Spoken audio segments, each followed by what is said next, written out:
Hello, I'm Helen Pree, and this is Fluffy Puppy, my ever-faithful sidekick.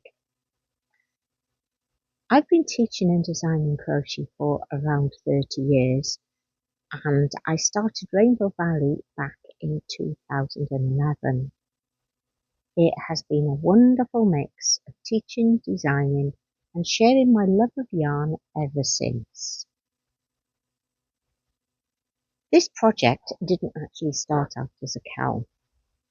It began as a few tutorial videos for my YouTube channel, but as these things often do, it grew arms and legs.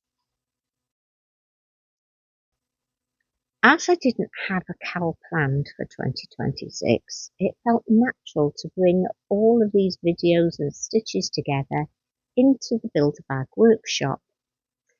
It's aimed especially at beginners, but don't let that stop you. If you're new to yarn crafts and don't have a stash yet, pop into your local yarn shop for advice. Yarn shop owners are a friendly bunch.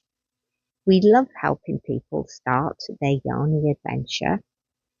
We love showing off our yarn and talking about anything yarny based, to be perfectly honest.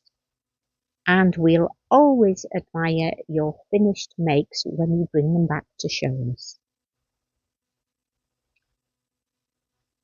The Build-A-Bag workshop also makes a brilliant stash buster. If you've been crocheting for a while, it's the perfect excuse to dive into your yarn stash, grab some bits and pieces you want to use up, and make the bag. I certainly raided my stash. I hope you'll join me on this adventure, learn some new stitches, build your confidence, and of course, make a beautiful bag along the way.